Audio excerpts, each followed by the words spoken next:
listening to Night Thoughts, the Cars podcast. It's Panorama's #1 source for news, reviews, and thoughts about the new wave rock legends, the Cars. Oh, and a little bit of Steel Wool, Sunshine, and Rainbows. Hey, welcome to episode 16.2 of Night Thoughts. I'm Dave, Mr. Steel Wool, and joining me is Miss Sunshine and Rainbows, our very own Donna. Hi, Donna. Hi. And we've got to give a little background here. We are on YouTube now, and we attempted a live podcast earlier in the night, and it just didn't go well because Rundgren. That's all I'm saying. The guy's a hack master. He's on us since our episode 13 about the new cars and so forth. So, and I think he's a little bitter about not winning the most underrated thing on Twitter. God bless that guy. Yeah. Somebody's bitter. Yeah. It ain't So me. somebody's bitter. Somebody's hacking us. So yeah, here we are in episode 16.2, our second attempt at getting this episode down. But I was saying earlier that I don't have to pay Blog Talk to sound like an idiot. I can sound like an idiot for free. Well, pretty much now we can be idiots live, or we can be idiots recorded. I think right now we're taking the idiots recorded standpoint. Yeah. Yep.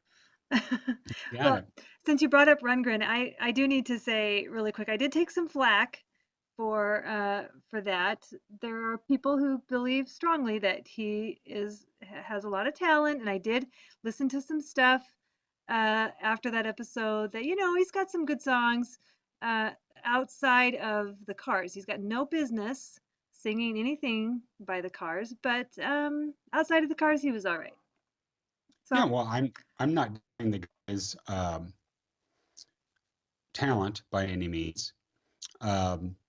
What I am doubting were his intentions in hijacking our band yes, for the love of money. right. So, I think that's all that needs to be said. And plus he stunk. Yeah. So so there's that. She's driving away. No, please. No. La la la la la. Don't make me relive that. No. No, thank you. All right. So let's just get to the business, Donna. Yes, the business. Get into the business. Let me hear it. First of all, big happy birthday to Roy Thomas Baker. RTB. 71 years young today. Yeah. The man responsible for the first 4 Cars albums. Yes. Happy birthday, big man. We I don't think Roy Thomas Baker likes to be called big man. Holy crap, Donna. Well, sorry. What if he's listening to this podcast right now and he's thinking, okay, these guys are semi-cool and that kind of stuff, and then you're like, happy birthday there, big man. Well, what should I have said? Happy birthday, little fella. Is that better? Happy birthday, my dude. Happy birthday, Roy Thomas Baker. Yeah, that's how we want to come off. Wow. No, but in all seriousness, as I tweeted on Twitter, the sixth member of the Cars, and Truly, yeah. I tweeted that with sincerity. Absolutely. Big part of the band, and you would see him in videos and see him in pictures and so forth as the band was taking off in the early days, and it was just kind of cool. Yeah, very cool. I tweeted him about him today too, and I'm pretty proud of my little gift that I made because, I Yes, pat myself on the back over that one. I thought that was pretty good. and I'd never noticed that Rick was holding up 4 fingers before in that video. So, And isn't that telling? Because Roy Thomas Baker did 4 albums for them. yeah, And yes. that's okay, take me to 4, right? Do, Take me to 4, Mr. Baker. do you suppose that it was Roy who instructed Gregg on how to get in the car just as a joke.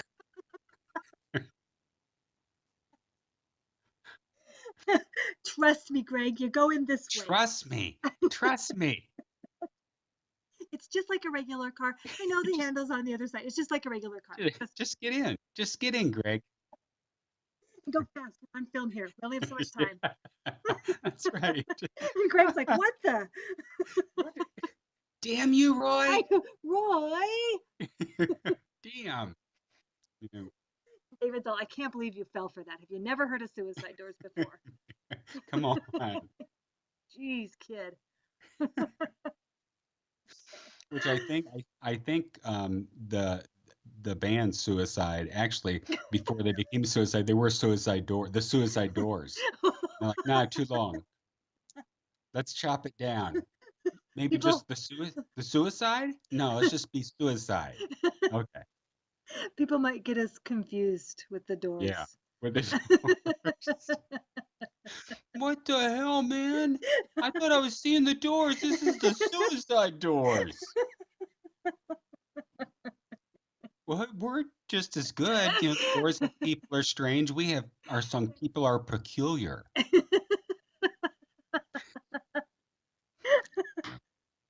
Oh my gosh. That's awesome. Yeah.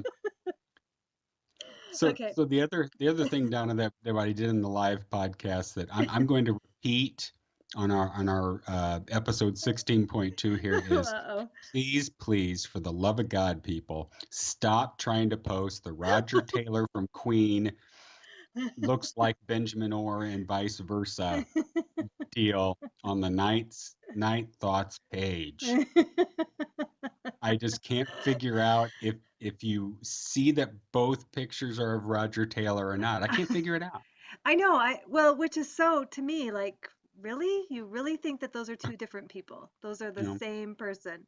And yes, Benjamin Orr does look like Roger Taylor. There's some resemblance there. I get it.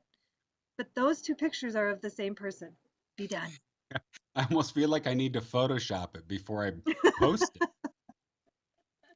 Do I? You know. I don't know. Well, that's all right. Yeah. That's okay. So, onto the business. Night Thoughts Pod. Wait a minute. We forgot a special birthday. Who would that be? Someone else having a special birthday? Oh. Dave. No. When's your birthday, big fella? Oh, wait. Big man. Wait, what did I say? I don't know. Big man. Tell us your birthday. My birthday is tomorrow. And what are you going to do? Actually, I'm going to relish my time with granddaughters. Yay. And family. Nice. I'm not a cake eater. Okay. Never really have been. Plus, I've been off the candy since June. Good. I was going to ask you if you were sticking to that. You doing good? Oh yeah. You know, I've got a bag of maple nut goodies. I don't know if you have those in your neck of the woods, but they're made by Brock's. Wait, did you say maple nut? Maple nut goodies. They're in the same sentence? Maple nut goodies. Yes, it's my favorite candy. My wife bought me a package. Oh geez, it was maybe in June. Okay. But it says Best Buy December 27th, 2017. So I'm thinking I may eat these maple nut goodies on December 17th, 2017. Probably watching Star Wars The Last Jedi. I may just sneak them into the theater. That's what I'm thinking. Oh, okay. Yeah, well, that's my game plan. That sounds good. Maple nut and Star Wars. Maple nut and Star Wars, yeah. Two things never on my radar. Go ahead. The cake aspect. Yeah. I told my wife, I said, what do you want to do for your birthday? So let's just have, the kids over, the grandkids over. Yeah. Order some pizza. I don't need any big hurrahs. And I said, I'll take care of the cake. Which is so funny that I'm getting my own cake. But I'm not getting this cake for me. I'm getting this cake for my wife and my daughter and my granddaughters who will love it. So I went to Baskin Robbins and I'm getting a big ass Oreo cookies and cream cake, chocolate Nice. cake and ice cream cake, man. Nothing better than watching a baby tear into some ice cream cake. Nice. Yeah. So, that'll be my entertainment. Yes, well, good. Good for you. Happy birthday, Dave. Well, thank you. Thank you. Now, may I go on with the business? Well, almost. Almost. Yes, someone else had something that they wanted to say. Okay. Well, you know that that Benjamin speaks to me from the spirit world because he's my guardian angel and he looks out for me. And so sometimes we chat and he checks in with me, see how I'm doing. And he was saying to me that he was really missing the podcast because it's been like a long time. And I said, Ben, we do this every other week. It's coming up on Friday. So today when he checked in with me, I said, he asked, tonight's podcast night, right? Right? And I said, yeah, it's podcast night. This is a really stupid story. All I want to do is play this audio clip because I know that Ben is looking down on us as my guardian angel, loving this podcast. And here's what he says. I don't know about you people, but I've been waiting for this all week. I know you have been. I know you've been waiting for it all week. That is just so insensitive. You are being an asshole making fun of the batshit crazy Oh. who have Benjamin as their spirit guide. Oh my God. I You know what can't freaked me even. out? What? It would freak me out if I had a dream with Benjamin Orr in it. Yes. It really would. Oh, that reminds me. I got to tell you about my Paulina Poroskova dream. Wait, what? My Paulina Poroskova dream. Okay.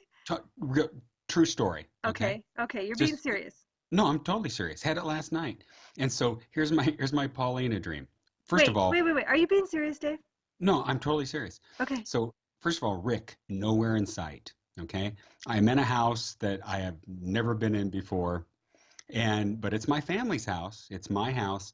And all my family that I've never seen before in my life come over for dinner. There's like an old grandma lady and my supposed mom and my wife was there, but it wasn't my wife, and the whole bit. And lo and behold, Paulina comes over and, hey, I'm like, oh, it's so nice for you to come to dinner and so forth. Well, then like all my family, not my wife, but all the people that were my family, light up cigarettes. What? And they're all smoking, especially the old grandma. She's like huffing and a puffing. And like I'm apologizing to Paulina, saying, this is really a smoke-free house, and I just let them smoke, because it's a family gathering. And she was just very nice about it, very understanding. And then Paulina informs me that she can't eat dinner unless she has some milk. And so she sends me out to the store to get her some milk. I think it was organic, as I recall. And that was my dream. Then I woke up going out to get Paulina some organic milk. Wow. Yeah. Well. Decipher that one, Freud. Telling you. She's sending you a message, but she's not in the spirit world, so it can't be that. No.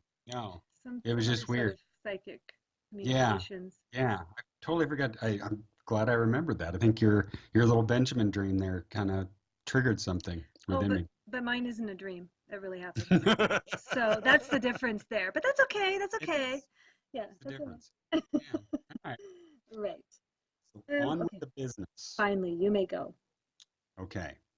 For all of you people who don't know how to type, you need to learn or use speech to text and send us an email to nightthoughtspodcast@gmail.com.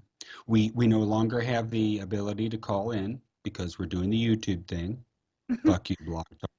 And, oh man, I thought, darn it. What? I was thinking to myself, I wasn't going to say fuck you, Blog Talk, because that jinxed us last time. So if it all goes to hell while we're recording now, Donna, it's my fault. Oh, yep. All right. Oh, Dave. Okay, go ahead.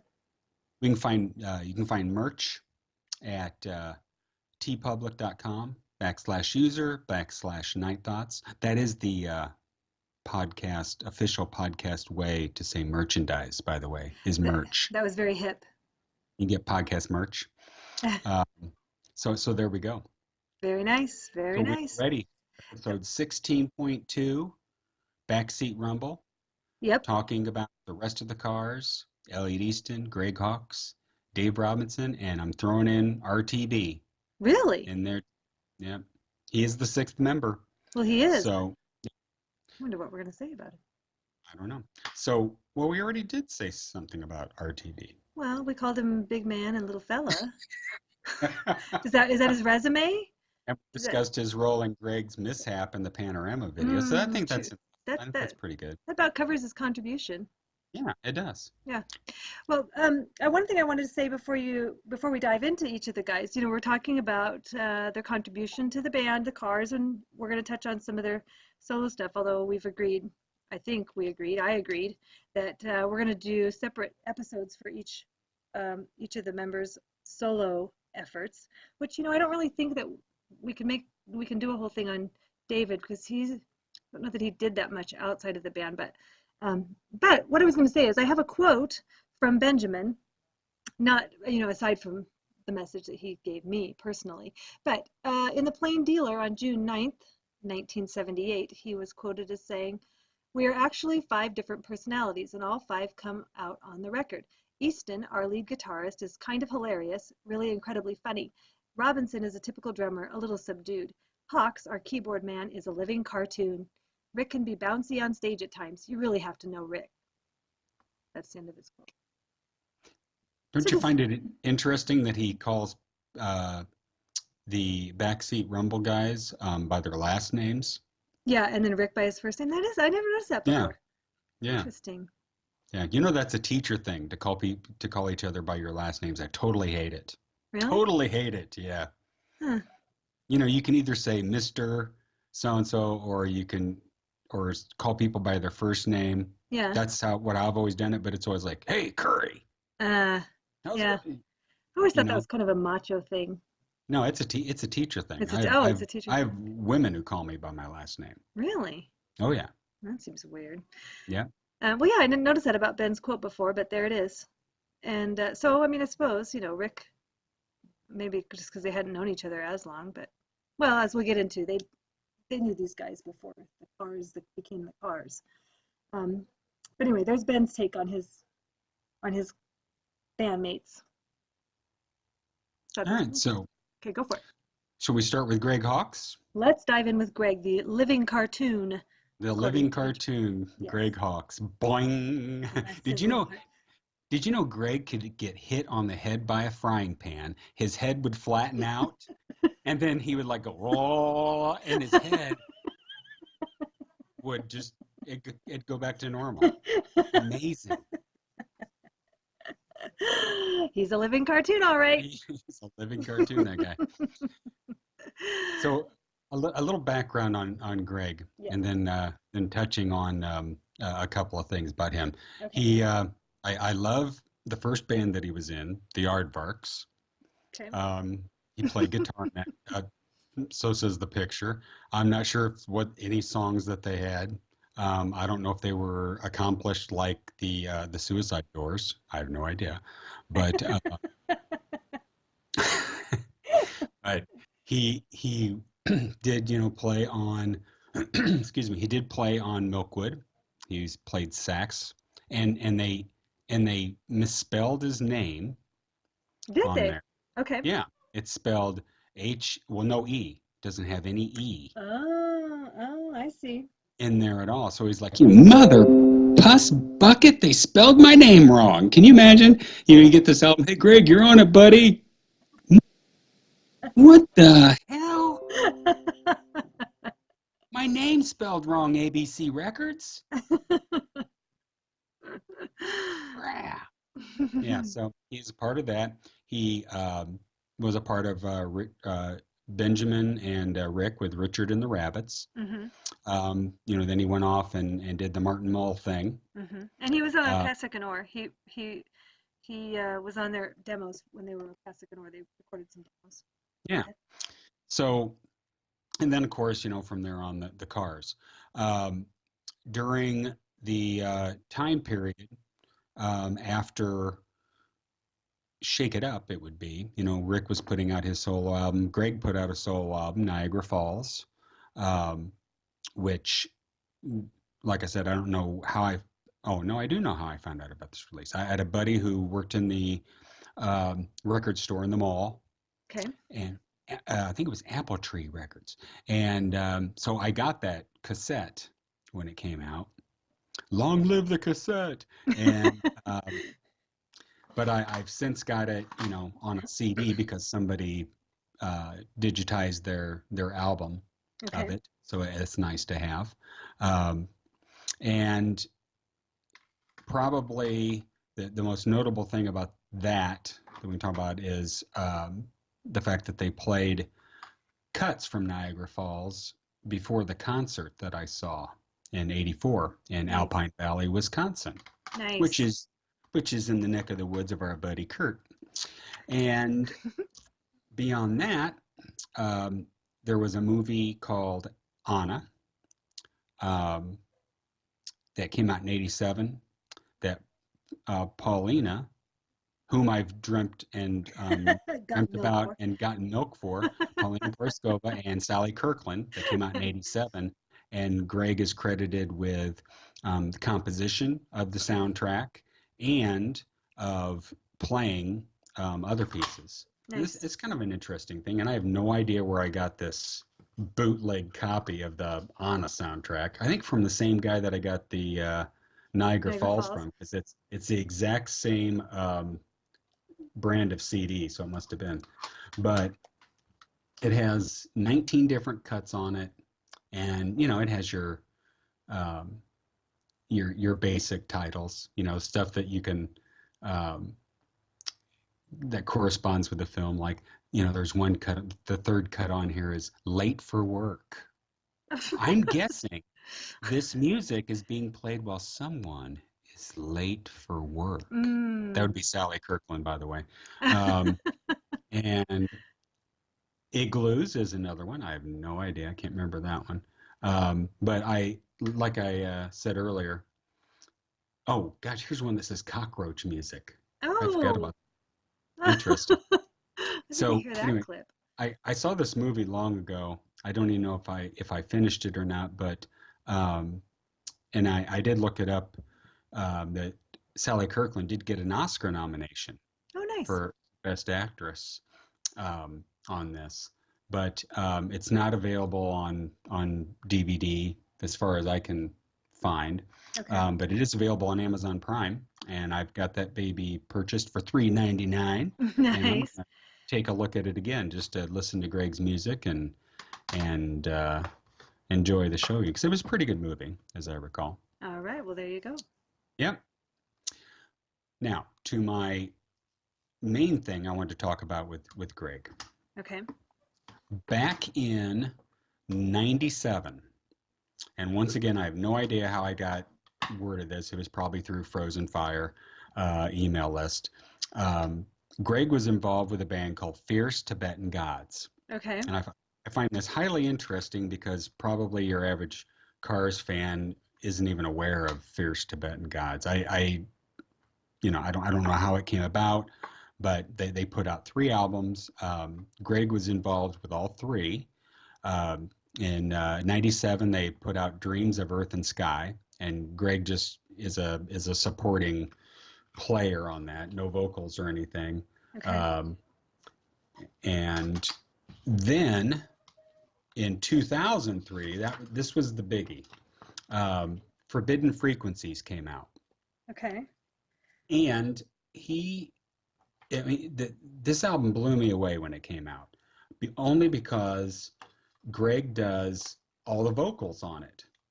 And I don't know what happened to the band as far as, people who do vocals and why Gregg needed to step up or what the situation was. But, I got this CD in 2003, put it in, and as soon as I heard the first vocal on it, which you have that clip? song that I sent you, yes, a clip. Yeah. as soon as I heard it, I was like, that is Gregg singing. It's like I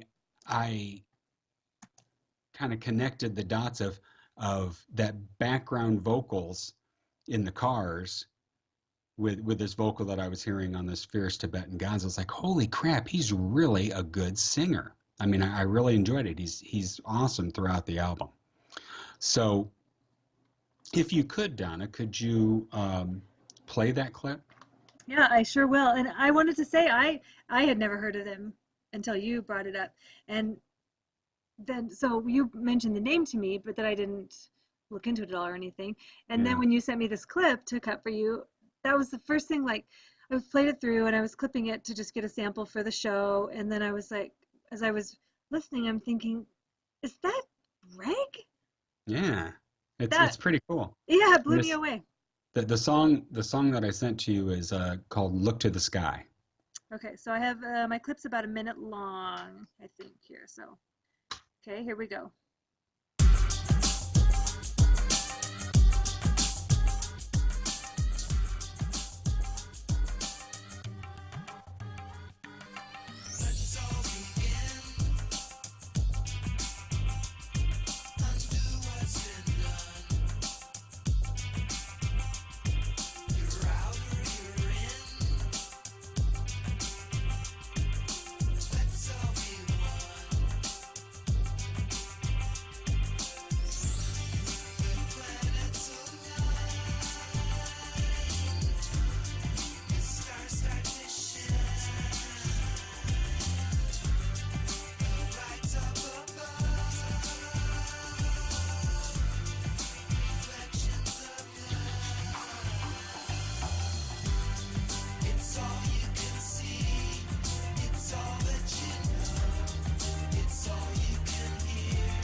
That is,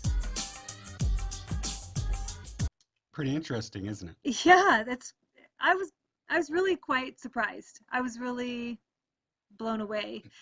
The first time I listened to it, I thought that's kind of weird. And then as I continued to work with it, I just fell in love with it. Yeah, it's very cool. And the from what I've looked up, the band is put in the genre of trance ambient band or psychedelic electronica. Who knew those were even categories? Yeah, I'm telling you. I'm telling you. But it's almost like you listen to them and it's kind of like that movie Altered States. I don't know that one. You don't know that movie? No. It's just imagery, and you know, you start morphing into something else. I don't know, it's crazy. Weird. And the thing about this album is that they have these songs and then they go into like, you know, it's Look to the Sky and then it's Look to the Sky Stratosphere remix. And they have all these remixes of the same song. So it's, you know, it's really interesting. But, Wow. you know, they had a website at one point, and it's gone now. They don't put anything with it. But the funny thing is that they did a follow-up to Forbidden Frequencies, and it came out in 2010. And I don't have that on CD. I bought that digitally, actually. Okay. But I mean, they had played it up, and I can remember getting on their website and, you know, doing the contact. Hey, when's it coming out? When's it coming out? And it was originally supposed to be titled When Machines Begin to Dream. But then when it came out, it's just called Fierce Tibetan Gods, just self-titled. Huh. But the weird thing is that, you know, Gregg went from that initial album in '97 to just playing background stuff. Right. And then in 2003, Forbidden Frequencies, and he's all over it. And then in this 2010 self-titled one, he's just in some of them. He's doing some of the vocals, and there's a gal who is doing some of the other vocals in there. I guess I should mention the band members that are listed, and this is from the Forbidden Frequencies album. You got Gregg Hawkes, of course. Of course. Perry Geyer, who was formerly in the band Manufacture. Never heard of them. No. Andrew Wolf. You know, Andrew Wolf. Uh-huh. Andrew Wolf from Sleep Chamber. Oh, right. Yeah. And then the lady in the group, I'm not even going to try to pronounce her name. First name is spelled R-I-E, so maybe Rie, I don't know. And then her last name is spelled I-M-A-I. Riima. Right. And then John Clark of the Elevators. Oh, So the Elevators. That was the makeup of the band. Now, the cool thing about this band was when, I can't remember if it was before or after Forbidden Frequencies came out, but they had the distinction of doing a virtual concert. And I can't remember what website it was on, but basically what the deal was that they were playing live. Okay. And so the music was streaming through, but instead of having like a camera on them, they had these weird ass avatars in their place. What? And so like they had one that had like the likeness of Gregg and one the likeness of this gal and so forth. Yeah, it was totally weird. You can find it on YouTube if you search for Fierce Tibetan Gods, it'll pop up. Totally weird. But it was one of those things where, like, you know, you could do a chat and, hey Greg, how's it going? And he would like talk in between songs and so forth. But it was, you know, they'd never show him, but they showed his little avatar that would move around and pretend to play a keyboard, you know. It was so bizarre. That's weird, yeah. But it was like, it was history making, you know, at the time. And I remember him saying something effective, well, I'm so glad to be here and to do this, you know, blah, blah, blah, da, da, da. Really weird. It was kind of like, it's kind of like watching Gregg Hawkes perform in a group, a virtual group chat. It was just so bizarre. That's crazy. So, wow. Yeah. Interesting. Yeah. So, you know, Gregg's got around, but, you know, after the Fierce Tibetan God things, I know he went and played with the Turtles. He's played with the Motels. Nice. He played with He Who Shall Not Be Named. He's touring with him right now, isn't he? With He Who Shall Not Be Named? Yeah. You're talking about Todd Rundgren, right? I didn't. What? Not say his name. I can't read between the lines very well. You know, I can't. Now we're going to get hacked again. Oh, no, we're fine. Because you know what? I think we have kind of a good aura over it because we did admit, you know, it's not necessarily a talent thing. Outside of the Cars, he's fine. He can do whatever he wants. But it was the new Cars thing that we didn't like. So I think maybe we appeased him a little bit. We're good. Maybe. Okay. Well. So TR, he's touring with TR right now, I believe. With TR. Yeah. TR. So the one other thing that Gregg has gotten into is you know, playing the uke, doing the ukulele. He loves his ukulele. He did a lot of touring with that. Played a lot of Cars songs. Yes. Which was always cool. It's so cool. I love it. Yeah, he's done Heartbeat City, Just What I Needed, Tonight She Comes, You Might Think. You Might Think, yeah. Moving in Stereo. Yes. He's doing. Yes. Very cool. Very cool. He's so talented. He is. I mean, what doesn't he play? Right? And you know, the cool thing too is that, I mean, I've seen video of him playing a little handheld children's synthesizer and making magic come out of it. And then of course you see him on the stage with 8 sets of keyboards and he's working all those. I mean, he does it all. He's amazing. I'm surprised he didn't take off his shoes and socks and play with his feet. He probably could. He probably was. We didn't see that, you know, they never panned down. He's probably barefoot and busy down there. Who knows? I bet he is. He probably is. And then of course, you see when he plays like I'm in Touch with Your World, he's got whistles, he's got horns, he's got all sorts of stuff going on. I love watching him do that. I don't know what they call that thing that makes it sound. Oh, that little like shaker rattle kind of thing? Yeah. Yeah, I don't know. It's like it has a rod that comes out and a little ball on the end of it. Mm-hmm. Some kind of bass, and he plays that. But I was just noticed today when I was listening to my iPod to That's It. The song That's It has that same instrument in it. Oh, I never picked up on that before. Yeah, very cool. The thing that I've always liked about Gregg is I would say, without a doubt, he's probably the most fan-friendly Mm. member of the Cars. And even in the Frozen Fire email list days, his personal email address went around. Wow. I've got my copy of my cassette copy of Heartbeat City that he sent to me. To Dave, hi from your pal Gregg Hawkes, which I know he's written to a lot of people. He didn't really think I'm his pal, but uh, but the way I got that was um, at that point in time in history, in my school teaching days, I had a class, kindergarten through second, and the school district was very big on their what do they call, like an open access channel, whatever, public access channel, Okay. Yeah. Public access. Okay. public access, and the school district had their own channel. It was channel 22, and they would play. Mostly it was like slides that would go by, but then they would play videos if you sent them in, Okay. and so everybody was big into making videos and using iMovie and that kind of stuff. So Yeah.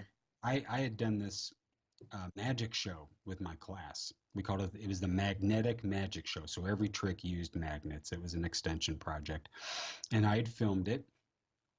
And I'm thinking, I need a background song, and the district was always big on you've got to use these royalty-free songs, and so they'd give you there was a place that you could go within the district that had this music, and all of it was just crap. I mean, it was just crap, and I'm thinking I need a song. So my first thought was, oh, I want to use America, the song Magic. You can do magic. Right. Right.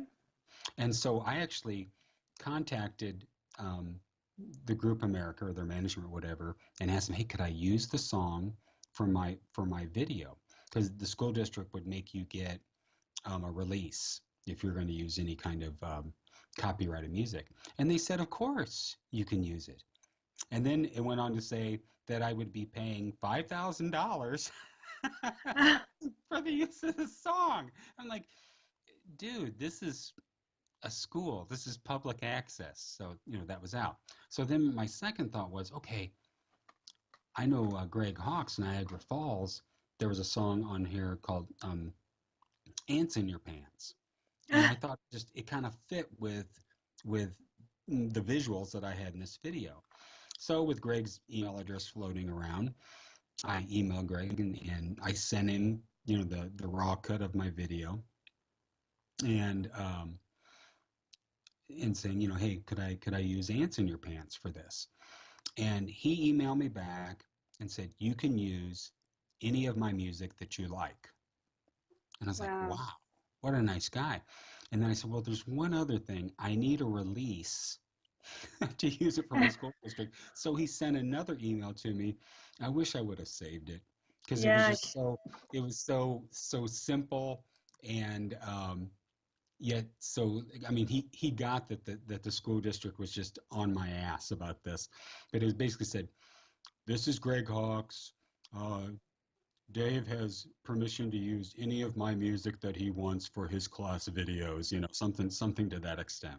Aww. So I put Ants in Your Pants along with my video, and you had to actually have a person from the district come by your classroom to review your video. Oh my gosh. Put it on the air, right? So they had like the media specialist. So she comes by and she's like, so this music, who is this? I said, it's Gregg Hawkes, of the Cars. Mm-hmm. And do you have permission to use this music? And I said, as a matter of fact, I do. And I pulled up the email and I printed it for her and gave it to her. It's like, it was a go. So they put the little magnetic magic video on public access with Gregg Hawkes' great soundtrack. And I actually contacted the public access and had them send me every time it would be played throughout the day. Ah. And I'd like set an alarm so I could watch it, So proud, Yes, Yeah. yes. So that's pretty awesome. So the That is way I pretty got the cool. cassette was I said after he sent me the release email, I was like, hey Greg, it'd be really cool if I could get your autograph. And he said, just give me your address and I'll send you something. So he sent me um, this cassette, and he sent me a Candy-O cloisonne pin, one of those Nice. and so nice guy. Nice. Yay. Well, one thing I notice about him too is, there's a recent Facebook group that started not too long ago called Gregg Hawkes, A Badge for Our Future, which of course is Badge? a badge for our future. What does that mean? Well, because I believe it's in the is it the Elma Combo show where I think when they're coming back for their encore, or maybe it's a different part for a song, but anyway, at some point Greg says it to the crowd, badges for the future for everyone. Oh, I remember that. Yes.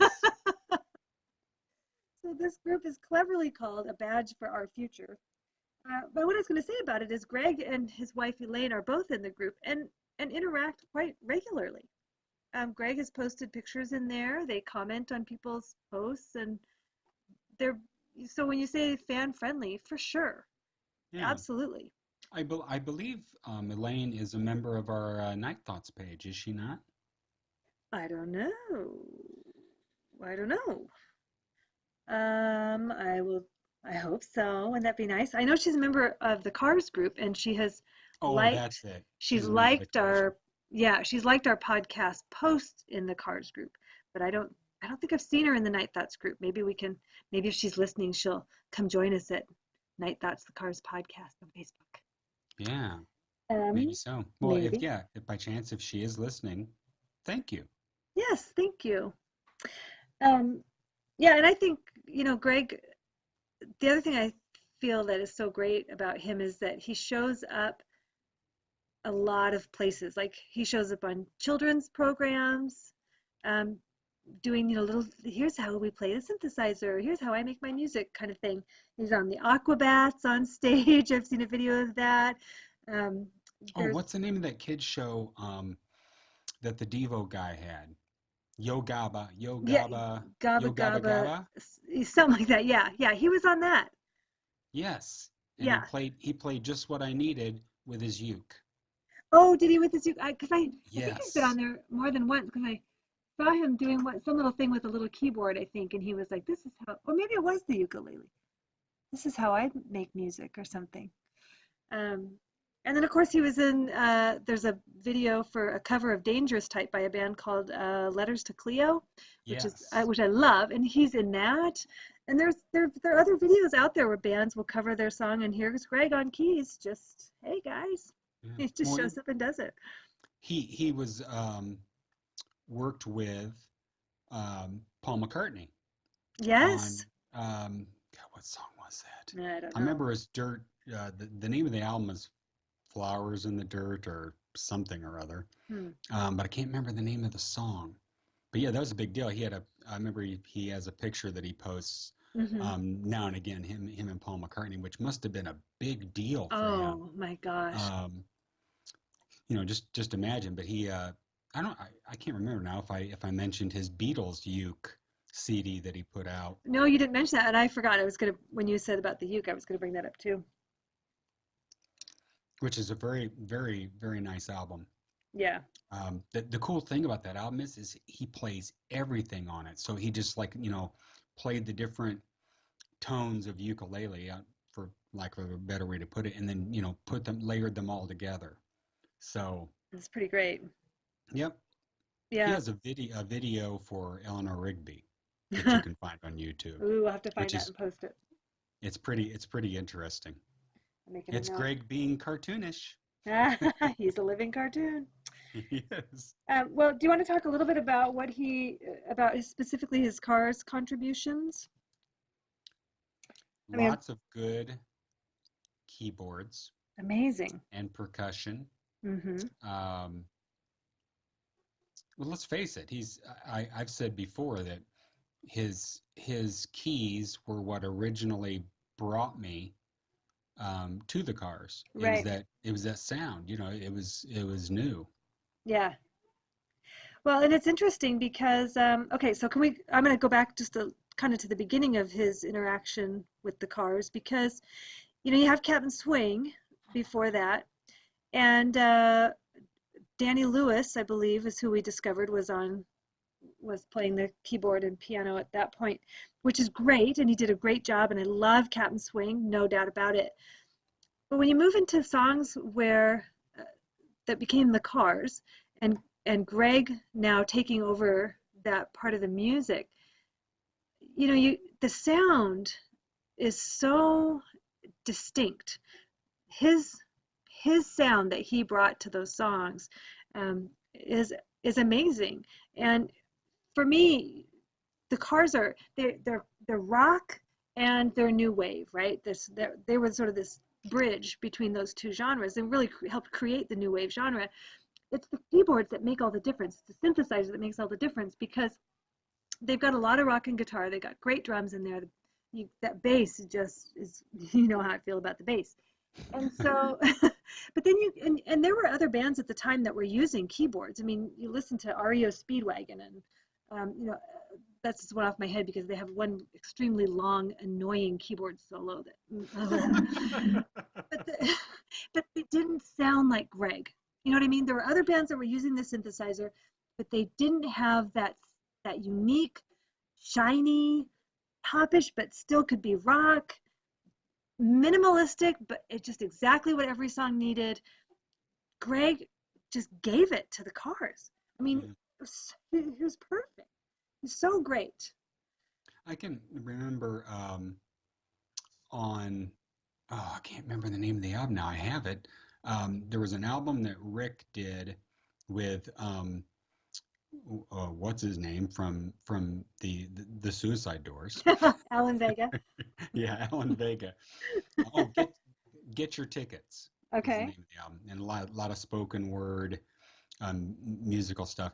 But in there they list them as musicians, and that's kind of the way that I look at Gregg as being a musician on a lot of songs with the Cars. That, especially, the fact that I went through so many years of listening to the Cars albums just out of crappy car stereo speakers and so forth, and getting into it now with headphones, and you hear all these little sounds and little beats and little points. You think, holy crap, all the stuff that he contributes to make the Cars sound the way they sound. Yeah. I was just watching a tutorial on Let's Go, a synthesizer tutorial, and there's so much more going on in that song than you really realize. Just for Gregg. I mean, you obviously there's the hooks that are up front and his, but then there's all these little tiny bleeps and melodies and little things that he's doing in the background that flesh the song out, and you just don't realize it. And you're right, it's like that across the albums.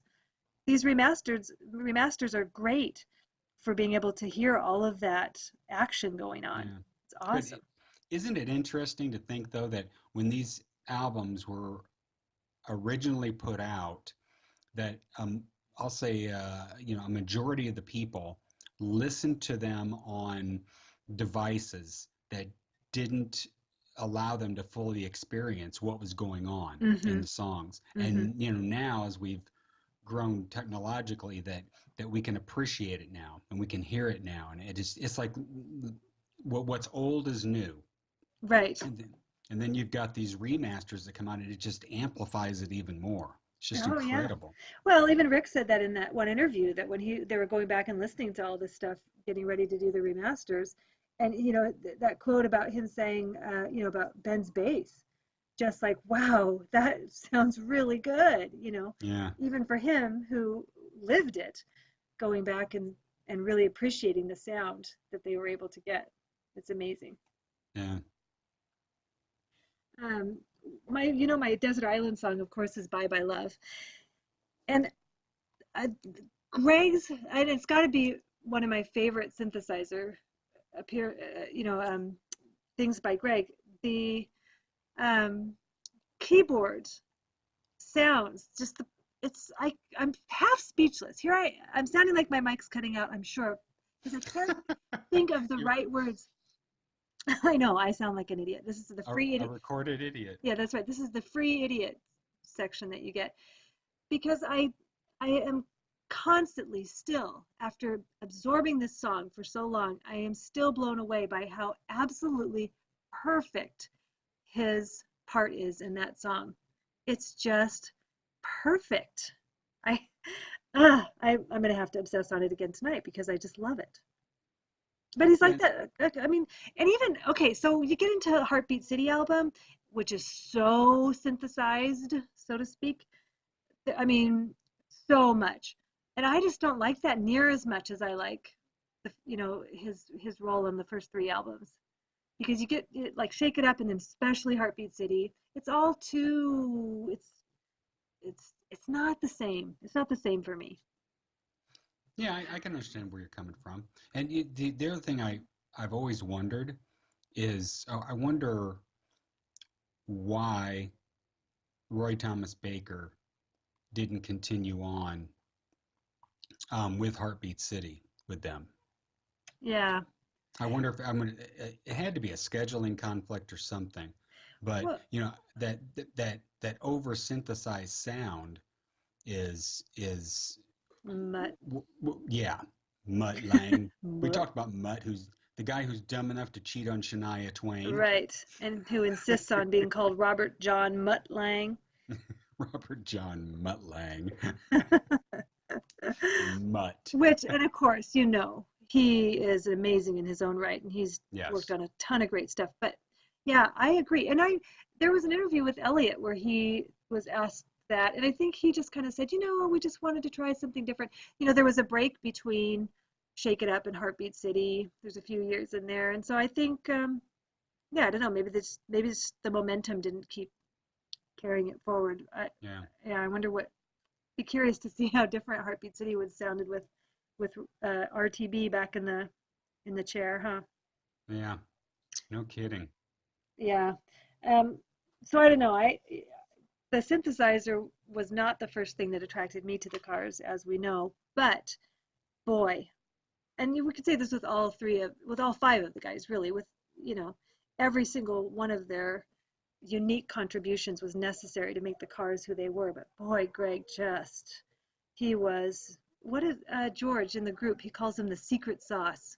Gregg was the secret sauce of the Cars. I like that. I know, I do too. Yeah. You put Gregg with 2 all-beef patties. There you go. Lettuce, cheese, pickles, onion on a sesame seed roll. All on a sesame seed bun, baby. Got yourself a big Gregg Hawkes sandwich. A Big Mac. Yep. We're dating ourselves with that one, Donna. Oh my gosh. Crack me up. Yeah, no. So just love Gregg. Crazy about Gregg, for sure.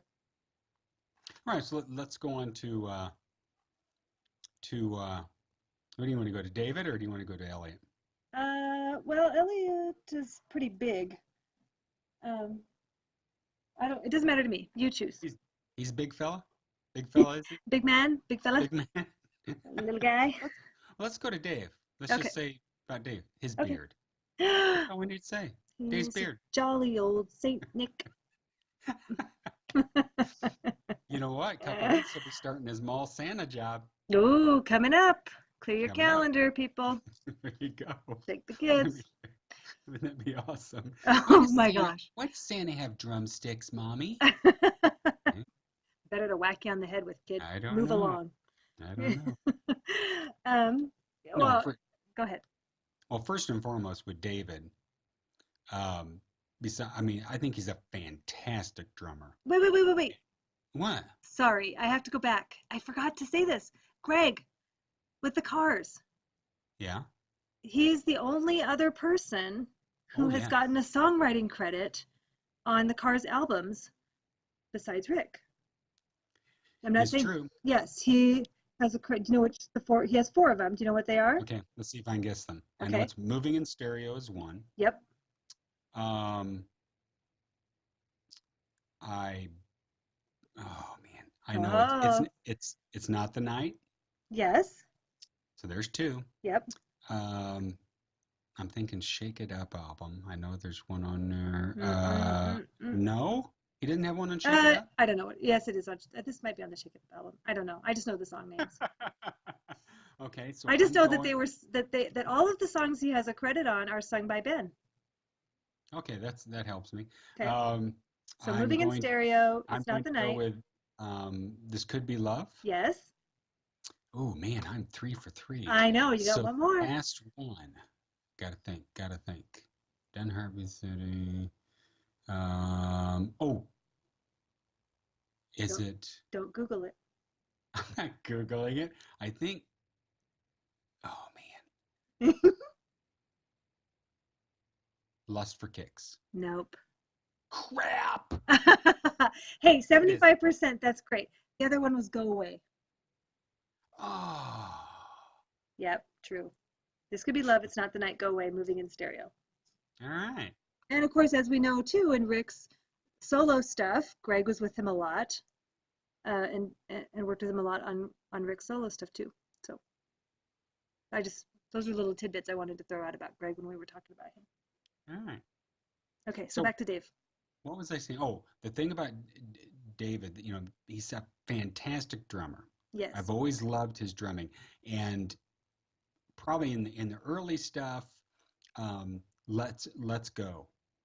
Nice. I mean, it's just like, wow, you just wonder how he even gets there with some of that. And of course, you got to bring up um, Touch and Go, Yes. writing Yes. that song. Um, oh, there's kids asking when's dinner. I'm sorry. What do you want, kids? You should be asleep by now. Okay, let's moving on. Ben, Ben, Benny, get your asses to bed. All right, all right, all right. So, but Let's Go is a biggie for me as Yeah. far as appreciating his talent. And what was really cool for me was when they put out Move Like This. And of course, my favorite song off Move Like This is what? It's not soon. It's oh my gosh, I can't believe it was, I know. Too late. That is correct. Okay. And Too Late, just that those beats in there reminds me a lot of Let's Go. That I mean, there's like just when you think he's done with his fill, he throws something else in there, Right. and you're man, And I'm one of these guys who plays air guitar, obviously because I play guitar, but I've always done air drums too, like especially in my car. Oh yeah, yeah. I can Let's Go and Too Late. I cannot match that for shit. I mean, I can't do it. I don't have the rhythm. I don't have the speed. I mean, I cannot do it. It frustrates the hell out of me. But I love those two songs so much with his drumming. Yeah. The other thing, of course, is the fact the art direction that David has always done for the band, and it blew my mind knowing that because it wasn't evident in the beginning, but the Right. fact that he did the logo and so forth and so on. Yes, for sure. When you talking about his drum stuff, Just What I Needed for me is I love his drumming and Just What I Needed. How he has that little change up in there, and I just think it's so great. And again, not to, I love Heartbeat City, I really do. But by Shake It Up in Heartbeat City, I felt like a lot of David's ability or his opportunities to be unique as a drummer, it seemed like those sort of went away. You listen to those early albums, and if you zero in on his playing, you really get a sense that his personality and his own style are coming out. You get into those later albums, and especially Heartbeat City, it just all sounds like drum tracks on, it's just all so. Yeah. The funny thing about that is there was a bullshit rumor that started before the album came out and went well into the future, that during the recording of Heartbeat City, that they wouldn't let David play any drums, that his job was just to input the numbers or whatever into a computer to make the drums sound. Okay. And that was that he was, and that he was really ticked off about it, and so I mean that was a thing. People Well, would I talk thought, about that. yes, I think there's some truth to that, that he laid his tracks down later, but that during everybody else's recording sessions, for some reason, I don't know what I'm basing that on exactly. I don't have sources in front of me, Yeah, but but this is the rumor that he didn't play drums at all. That he just oh, basically sat and punched numbers into a computer to create the drum sounds. okay. Like, here's some code, Dave. Yeah. We're gonna put you in this room and we want you to tap it all out. Yeah, there you go. Yeah. It's like, come on, man. Yeah.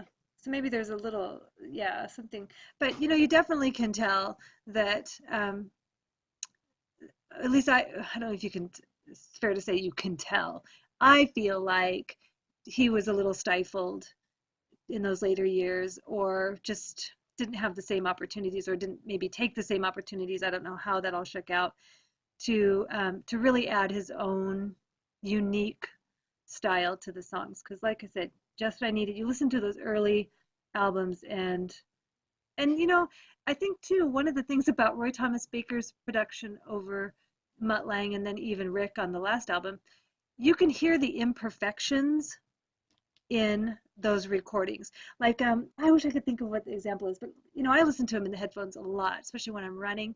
And so I'll try to follow one instrument, and like there'll be where he'll do how would I word it? I don't know the right terminology. But he would do a three beats or four beats that sounded like this, but then in the next group he did it differently, and then all the rest of them were the same, but there's like one count that's off, and then it's hard to I don't know. I love the raw, the little bits that got left in the Roy Thomas Baker albums, that were perfected out in Mutt's production. Yeah. Well, the other thing about it is that, you realize that, David went from a drum kit and using some technology in those early albums to going to the whole electronic drum kit Right, route. right. Which it makes me think of the Live Aid deal when his drums just kind of exploded in sound. Yeah. Whoops. Like, what the I know Greg's giving him the stink eye. What are you shitty place for a drum solo, Dave? What's going on? Hey, what say you stay with us on this one, okay? I can Yeah. remember in an interview that David said something to the effect of, a lot of people think that, there's certain parts and songs that are coming from Gregg, and really it was some technological drum thing making it sound, Yeah, which is yeah, really interesting. yeah. But I'm making a note. Okay. You mentioned about him being so involved in the art stuff. Did you re-listen to that interview on Interview with I've not re-listened to it, no. yeah, I was listening to Was that it assigned? assigned. Yeah, No, did you assign it it wasn't to your him? homework. No. I was encouraging Hey, you to listen to it, and I thought you would, but that's okay. don't throw your homeschooling act on me, Dave. If you just want to do the bare minimum, Mr. Curry, that's fine. Oh, I mean, no, I should have said it like this. Listen, Curry, you do what you want. All right. Hey, Um, I'll tell you a little secret about me. oh boy. I'm going to be retiring Hey. from, yeah, I am. And well, now I say 4 years and a little bit because I got the rest of the school year and 4 more years. But when I was in high school, you had to take the Constitution test. Yeah. You didn't take the Constitution test and pass it, you didn't graduate. Okay. Okay? All right. I was gone on the day they gave the Constitution test. Okay. I never took the Constitution test. And here you are. Yet they let me graduate. Wow. I went on to college. I am now a teacher. But when you think about it, since I didn't take the Constitution test, really, I don't have a high school diploma. If I don't have a high school diploma, I think that just nulls out my college degrees. Right. You got no business teaching our kids. I'm thinking somebody's going to be coming for me one of these days. Yeah. Somebody from the state of Illinois, and saying, there's a little matter of back in 1980, Mr. Curry. Mr. Curry. Records show that you never took the Constitution test. Ooh, you're in trouble. I'm telling you. You're going to have to grease some palms. You're going to have to pay somebody off. You're not going to get your retirement, dude. Send me some Huckleberry Taffy, quick. So I have something to pay Yeah. them off with. There you go. We'll get you a Guys, super. Huckleberry Taffy. You got it. It'll buy your way into anything, I'll tell you. You got it. Okay, so I have a little quote about David in one of his contributions to the band. This is from a book called Supergroups by Cynthia Dagnall. And this is a book that has a bunch of chapters, and each one is about a different band. And one of those chapters is the Cars. This is from 1981. Anyway, she talks about, she's going on, she says, insisting upon, they're talking about Dave. Robinson set to work to make the Cars look as good as they cooked. Insisting upon consistency, he even chose band colors, an excellent move as it allows the band to be identified on both a visual and musical level. A similar idea I've had would be to have a blah, blah, blah. Luckily, for the still somewhat insolvent new band, he went with what they already seemed to have most of, red, black, and white. Robinson eliminated anything else. I thought this was, I don't know. Okay, never mind. I'll have to find the rest of it. They talked about how so they became actors, parts of something quite like an artwork, each something of an archetype, but each with its own interpretation of that. The face, the mysterious, majestic presence, the rock guitar whiz, the elfin electronic magician, the lurking, watchful background backbeat. So, I mean, just hinting at that David not only orchestrated the physical look, but even sort of assigned them, this is who you're going to be in the band. You're the little, which is the elfin electronics wizard. That's obviously Gregg. You got your mysterious and your rock guitarist and all those things. So as far as kind of scripting out who, what stereotype, I guess, each band member was going to play. I'm not sure how much credibility I give to that, but they definitely filled those roles. Definitely. I'm looking at the Frozen Fire book by Toby, Ms. the female. Yes. Ms. Toby Goldstein. It was David Robinson. Oh, this is from page 19, by the way. Okay. It was David Robinson who came up with the deceptively simple but far-reaching name, the Cars. He had a list of other suggestions, among them the Visitors. The Visitors. I forgot about that.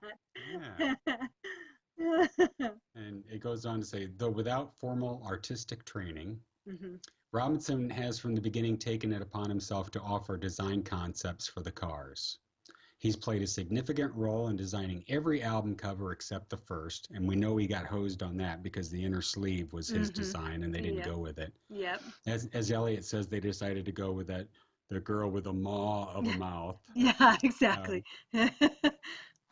But and it was him who brought Vargas into the mix for Right. Candy O. Right. And he painted the panorama flag, Yes. from what I understand. Yeah, that's a painting he did.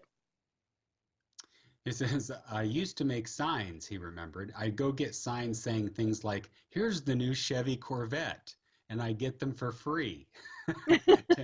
10 feet high and 20 feet wide, about as big as a regular stage in a club.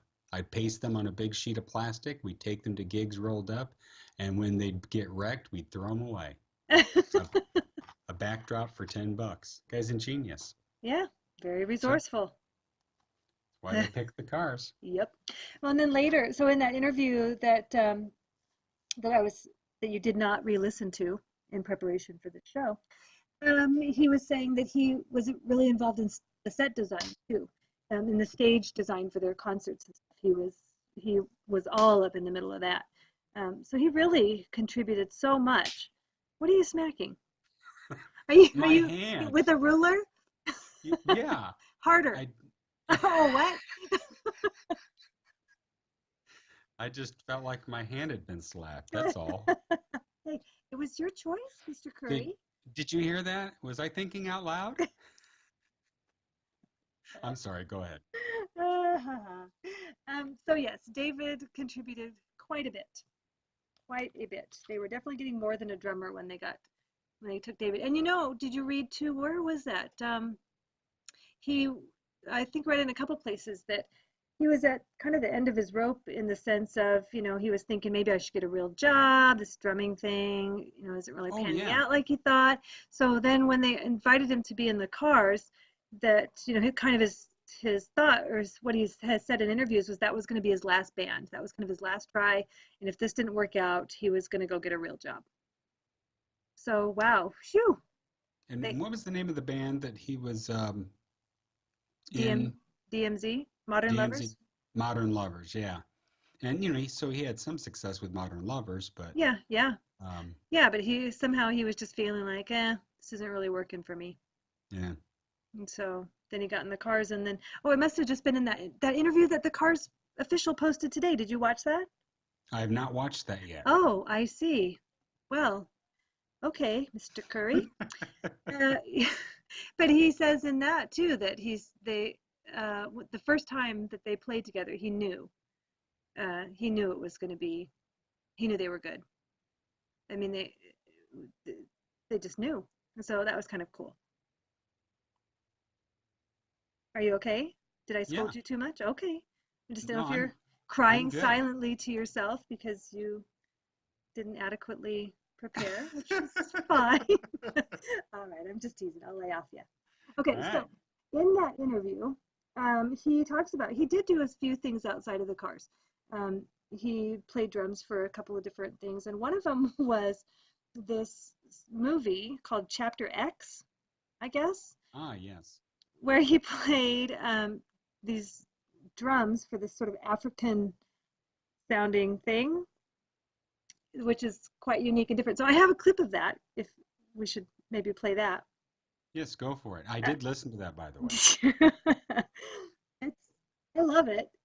It's definitely, this is not going to sound like the Cars, people. If you have not heard David drumming for the Chapter X movie, you may be surprised. So grab onto the edge of your seats here, and we'll listen to this. Here we go.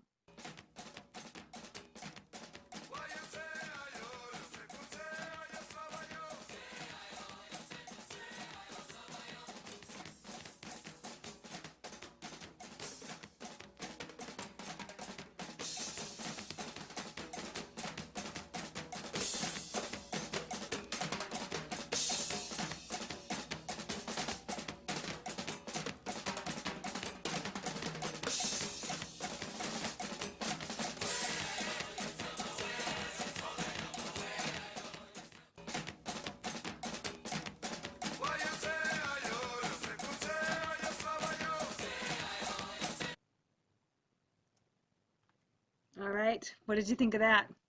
I'm getting flashbacks from Dante's Cursed Swag.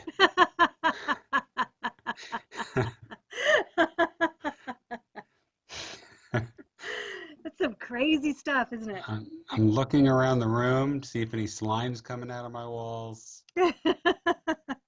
That's what I thought of that. It was just it was crazy. It was, yeah. That's pretty wild. But, it's a good example of David can play anything. Yes, he can.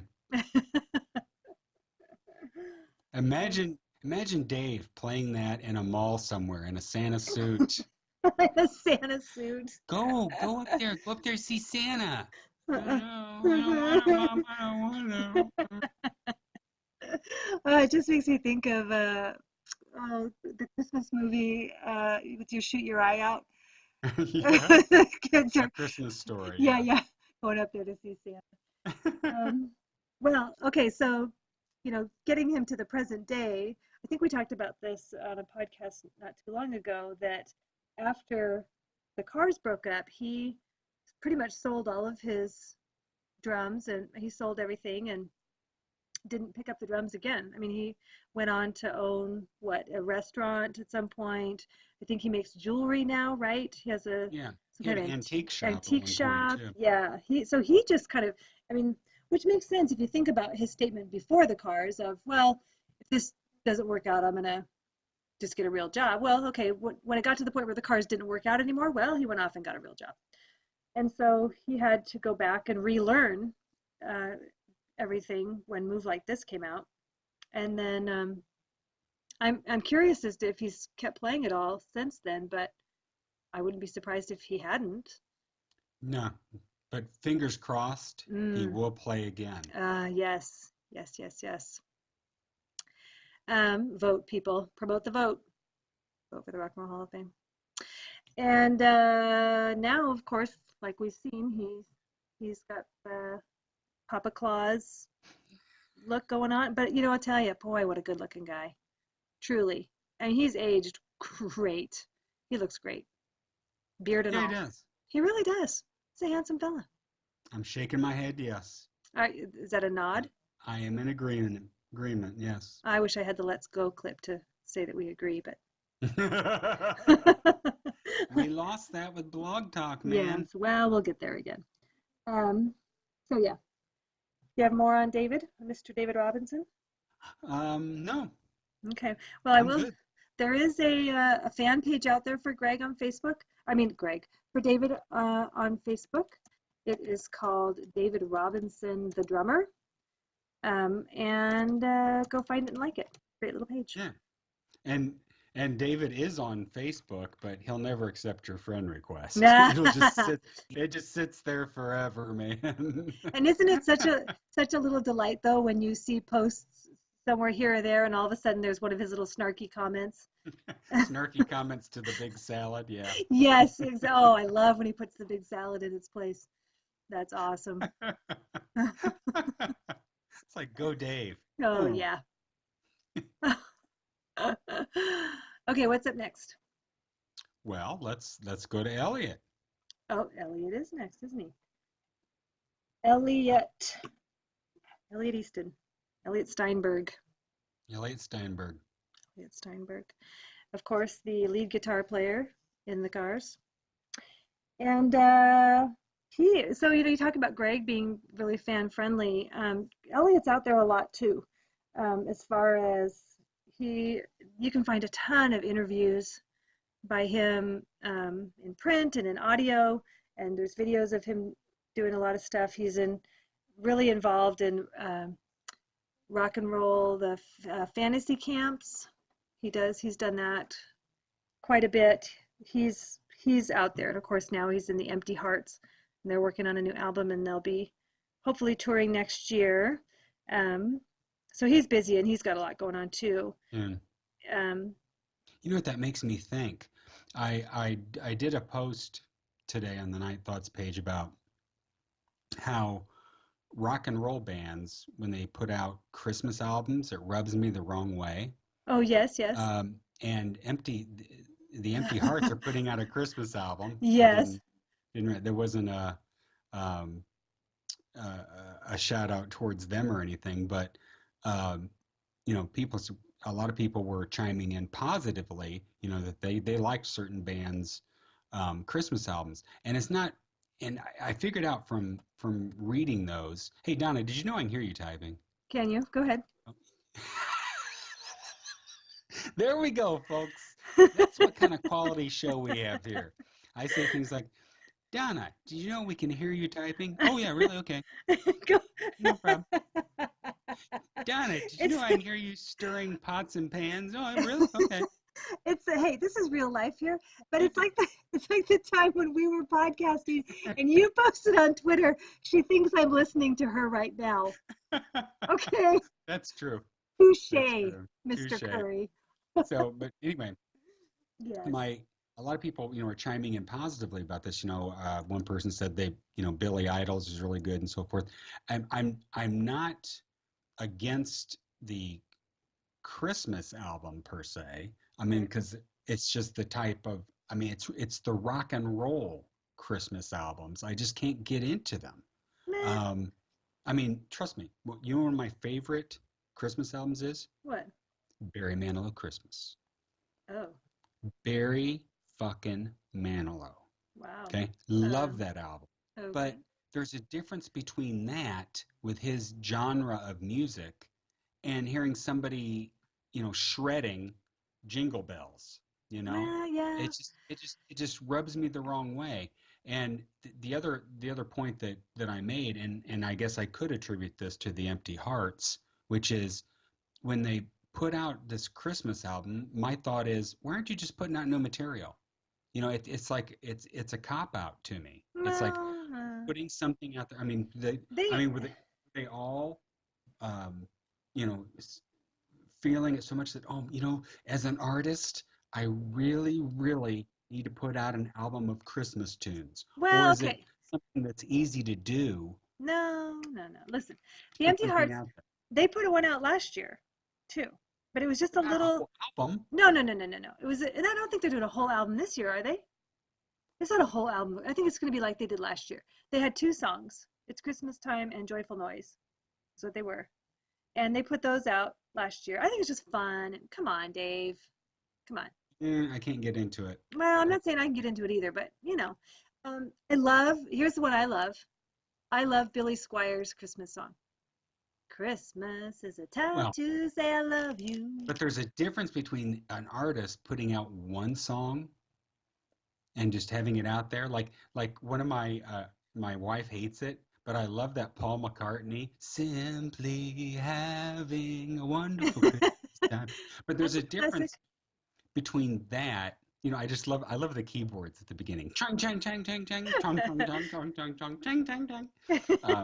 But there's a difference between putting out a single and a band putting out a whole album. Like I agree. REO Speedwagon is putting out Not So Silent Night. So they got a whole album. To me that's a money grab. Well, all right. I don't dig remakes of Christmas songs either. There's enough. I'll agree with you on that. Enough already of that. And there's only so many versions of the classics that you need to hear. That you need to hear. But I prefer a rock Christmas song to like another, like, gee, let's hear Mariah Carey go on and on and on vocally with some stupid, the sappy, like, oh, if only you were here for Christmas. I can't do it. I can't do it. Frosty,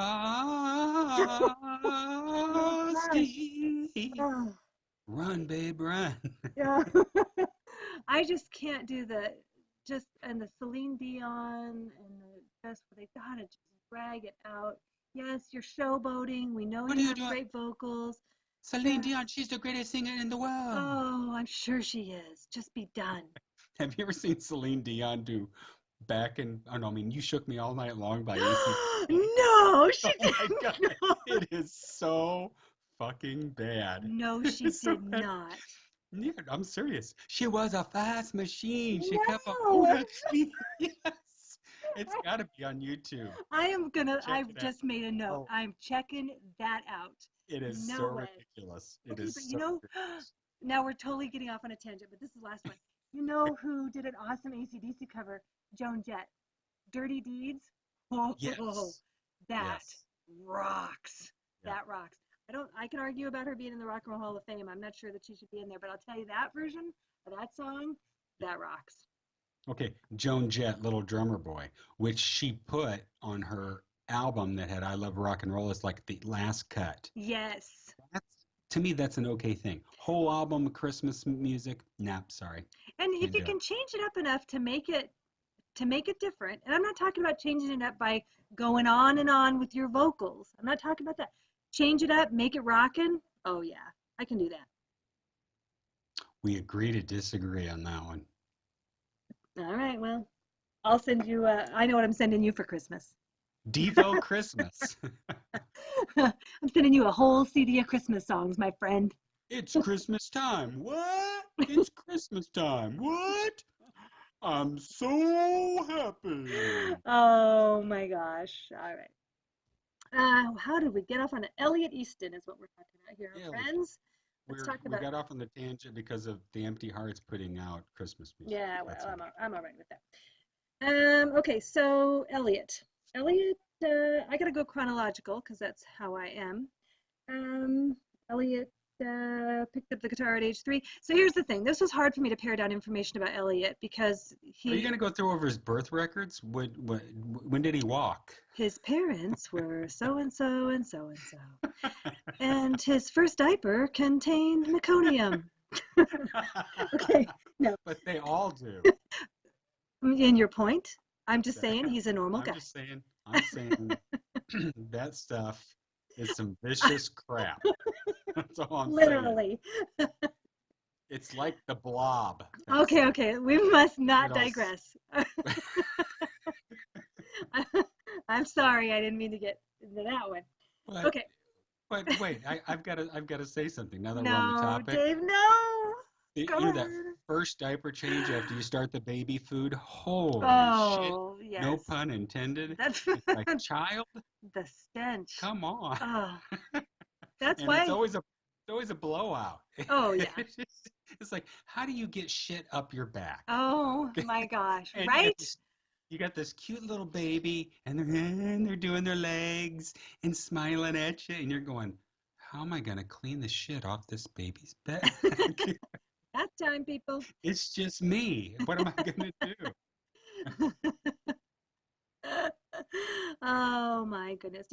I'm convinced that that's why they're so cute, is because if they weren't, there's no way that we'd be doing the things we do for them. I'll tell you that. You know, the thing I never understood are people who have a baby and then they gag when they're changing the kid's diaper. You got to get past that. It's usually the dads, isn't it? Moms can handle anything. Yeah, The usually dads is. that are tying a bandana around their face, looking like a burglar when they're bank robber going to change the diaper so they have to breathe it in. Okay. Elliot Easton, people. Right. So trying to pare down the information because, like I said, there's a lot out there. He tells a lot of great stories, and he tells them often. And so I don't want to rehash all of that, but he did start playing guitar from, he picked up a guitar when he was 3, loved it ever since. And yes, he's left-handed. That interview in the Cars, Guitars, and Elliot Easton where he's being tongue-in-cheek, people. He's not saying that he switched to being left-handed because it looked better on stage. That was a joke. Let's get a hold of it, people. He's left-handed. He's always been left-handed. He met Rick and Ben back in their Ocasek and Orr days and played with them on stage and then got into he was not in Richard and the Rabbits, but then he got into Captain Swing with them, and he's been with them ever since. One thing that I love about Elliot and his guitar playing, and he says this himself, he is not a shredder. He doesn't. I think one of his quotes that I love on the Rock Solid interview is he said he never wanted to play faster than he could think. And so he's not, a Joe Satriani, but what he does play is so perfect. Each note is exactly just like Gregg. It's exactly what's needed for those songs. He gets in, he throws his punch, he gets back out. And someone's dinging me. And I love that. And you listen to like Take What You Want, and he can go on. I mean, he that solo in Take What You Want, it's over 2 minutes long. It is blazing. It's awesome, but it's not. It's very methodical, it's purposeful, it's impactful, it's terrific. And so for his style, what he plays, the way he plays it, that's exactly what the Cars needed, And so what he brings to each and every song is absolutely perfect. And I will say that again, sorry to bang on Shake It Up, and I'm sorry to put down Heartbeat City, but you get into those later albums, and I just don't feel like the creativity is quite there. And so um, I could definitely appreciate Elliot's guitar playing. I'm trying to think of my favorites. I have tons and tons of favorites of his. And oh, and I will say this too, Captain Swing. When they were in Captain Swing, their sound, was different. It had this whole Steely Dan thing. People like to compare them to Steely Dan. And so he did do some longer soloing there a little bit, and some things. But again, you listen to a song like Come Back Down, and he's just got the perfect subtle guitar riffs behind the verses. And you can tell even in those early songs that he knew where his guitar parts were going to be the most effective. And so David Curry okay, Dave, you did this to yourself. People, to tell you this. Start talking about Elliot. Dave says he's got to go to the bathroom. That's why my monologue went on forever. And he's messaging.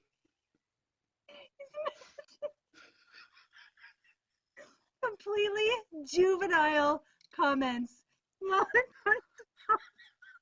Including asking me, why are you giggling? And so, Dave,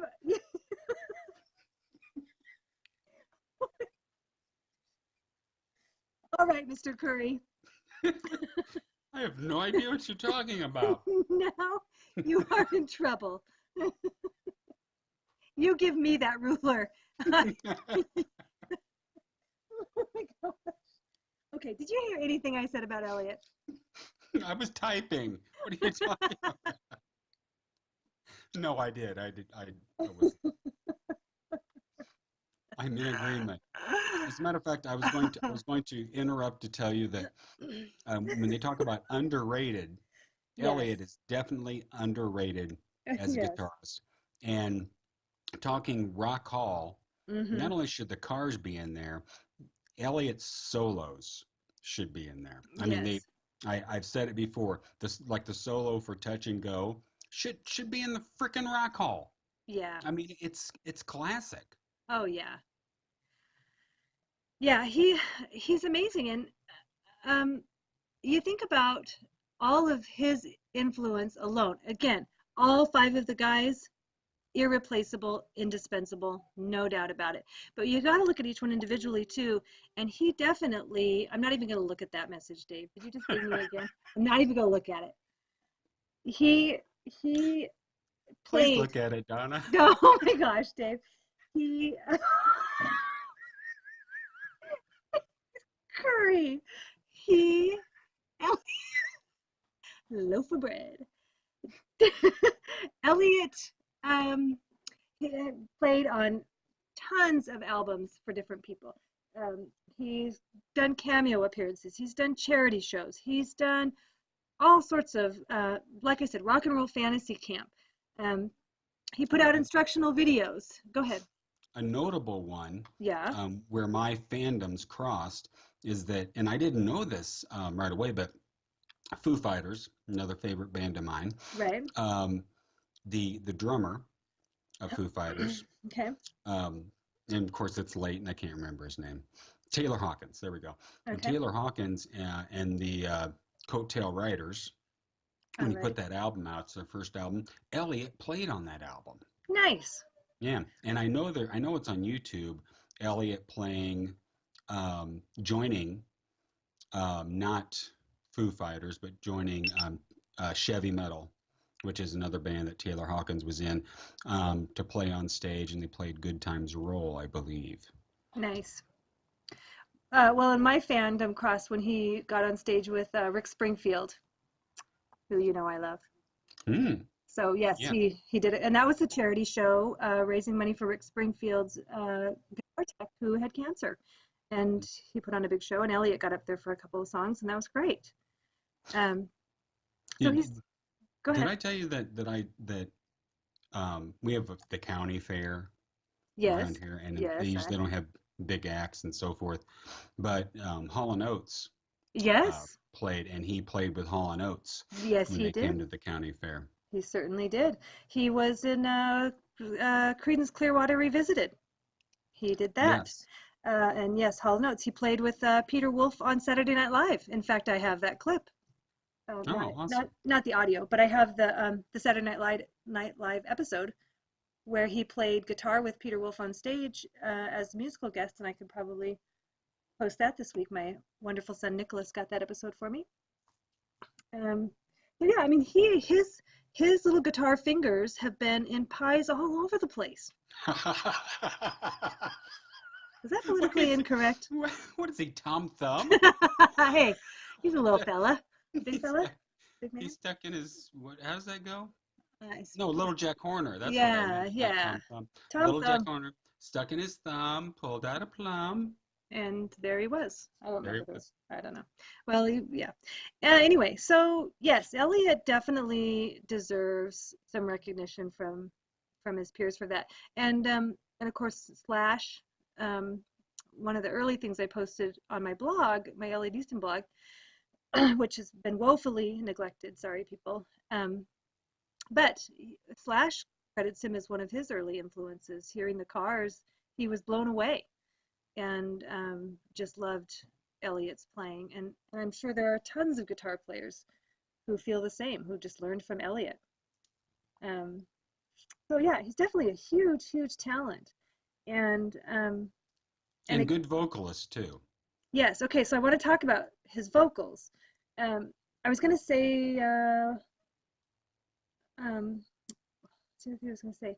Oh, talking about that bridge between the rock and roll and new wave genre. Of course, to me, Gregg is on one side of it and Elliot's on the other. Elliot's the foot on the rock and roll side and Gregg's the foot on the new wave side. But what a perfect pairing. There's so many of the songs where where those two, their sounds mesh perfectly together and play off of each other so wonderfully. And again, you get those headphones on and listen to those two guys, just phenomenal, just great. I think one of the things about Elliot, and I know he's brought it up in interviews, but you can pick out just little clicks, little click of the string and that led to the Cars sound, just that whole method of playing. Probably really evident in Move Like This, which isn't heavy. As a matter of fact, it's extremely light. Right. On Elliot. I wish there would have been more, but you listen to that album and you can hear all the little things that he's doing in the songs, because it's it's really synth heavy. Yeah. Or Gregg heavy, I guess I should say. But yeah. Okay, so the other things he's been involved in, I wanted to point out really quick because I know we're getting kind of short on time, but he for a while he wrote a column in a guitar magazine, and of course he's designed guitars. There's several custom guitars out there that he himself has designed and created. The Tiki Bird, I think, is one of them, because of course he's, after the Cars, he went on to other solo projects and not solo projects, played in other bands like the Tiki Gods, which was his creation. And then I think he was there was some band called the Daltons he was kind of working up. I'm not sure whatever really happened with that, but and then now he's in the Empty Hearts, and of course he had the new Cars. And so I mean, he's been busy the whole time, but not just playing. He's been all over behind the scenes with stuff like that. Okay, so we get into his vocals. He did sing a few things for the Cars, nothing on the albums, of course, but live he sang a couple of things, right? On the Agora album. Yep, just listen to it today. Yep. Oh, Good for you, Mr. Curry. Thank you for getting with the program. He sings Something Else, right? Which is a Eddie Cochran cover. Have you heard the song I Don't Want To by the Cars? I don't believe so. What? And I told Donna. True. I Don't Want To. It's called I Don't Want To. Our good friend Tracy has it on her YouTube channel it was when they opened up for Bob Seger, who I adore. And I believe it's an original Cars song, but not very well known. But Elliot sings the vocals on it, and I almost chose that for my Elliot clip, but the quality really isn't that great. But we can definitely post it on our page. It's great. I'm so curious who wrote it, because the lyrics are similar to later, what's the new Cars song that they wrote? Not Tonight. It's that kind of snarky, like, yeah, I could take you or leave you sort of lyrics. In fact, in this song, though, I Don't Want To, he's basically in the chorus, I don't want to be with you tonight. He's like, I don't want to be this for you. I don't want to be that for you. I don't want to be with you tonight. Get out. It's kind of the thing. So it's quite good. Wow. Yeah, and Elliot sings the vocals on it. But you can tell when you listen to Elliot's vocals, you can understand why they didn't need a third vocalist anyway. No. His sound is very different it wouldn't have fit well with Cars songs, I don't think. No. That's just yeah. Now, do you know he has a writing credit for the Cars? Oh, yes. I do know that. And that is the clip I brought. Do you know? Oh, I already told you which clip it was, so you already know who it is then. Or you know what it is. What? Yeah. You sent me that clip. I know, that's what I know. Because I was going to test you, like, okay, what song does he have a writing credit for? But then I already blew it by telling you it's the same one that I gave you a clip for. So you should know, right? You did look at the clip, didn't you, Mr. I did. Curry? I did. Do you recall what it was, Mr. Curry? Well, I am a man of age. Hand me the ruler. I don't remember what it is now. All right, it's Cool Fool. That's right, Cool Fool. Cool Fool, which did not ever make it to any of the albums, but it was a demo that they did, and it came out, appeared on the anthology. Yes. There's the anthology. So I do have a clip of that, if we want to go ahead and play that. Is that okay? Go for it. Is this a good time for that? Let me see here. It's about a minute long. Okay, so here we go.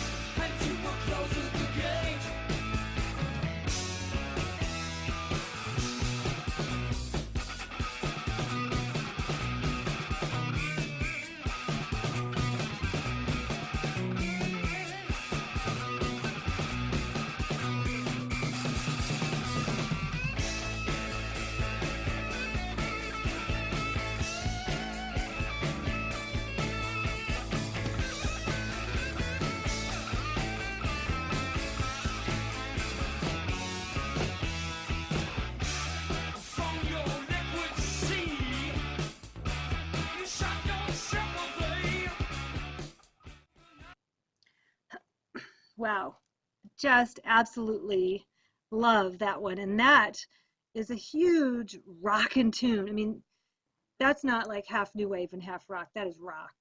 That's some serious rock and roll right there. And of course, Benjamin sings it, which, makes me happy. That always makes me happy. So, so there's his writing credit, his one writing credit. Although, you know what? I was doing some research on, I found 2 songs in the copyright database that list Elliot Easton as with a co-writing credit. And I actually messaged him about it, but he did not ever respond, because there were 2 songs that I was planning to write about. I think one was Cruiser. The copyright record listed him as a co-writer, and then the other one, is it Dangerous Type? I'd have to find it again. But yeah, and so I had just messaged him and asked him this is what I found. Is there a story behind that? And of course, why is he going to respond to moi?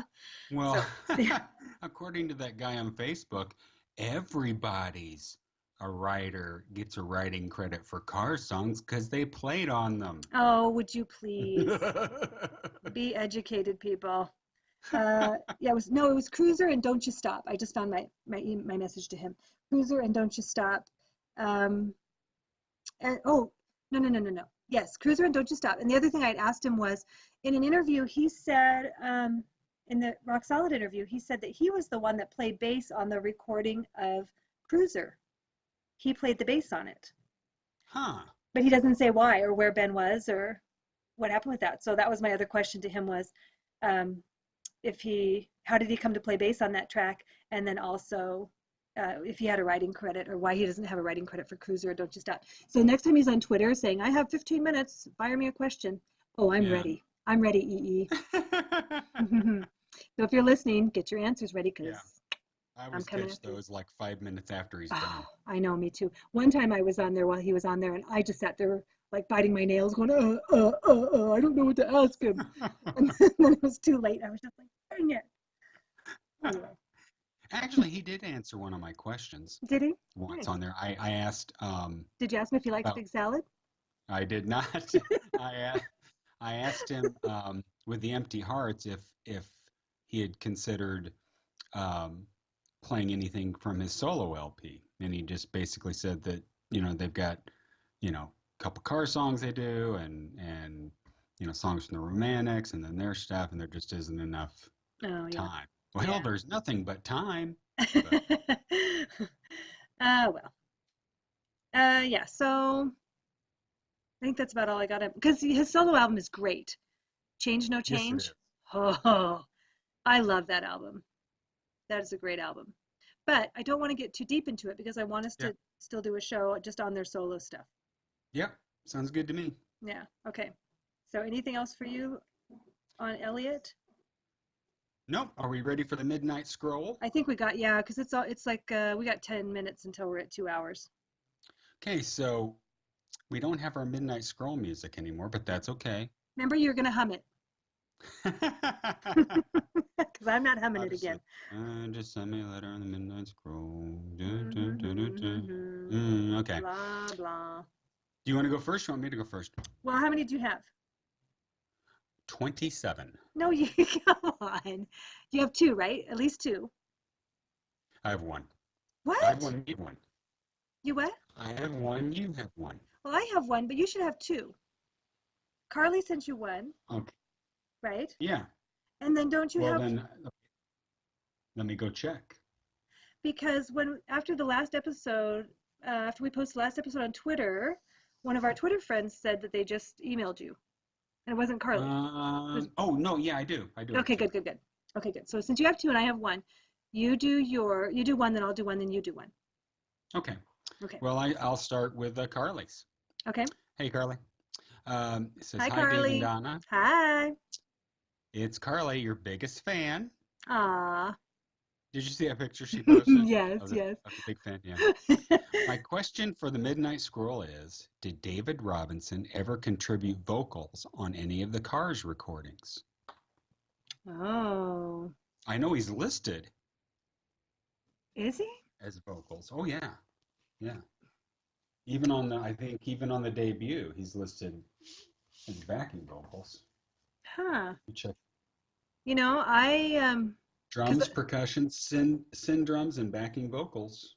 Well, there you have it. The answer is yes. On the debut. I would never have.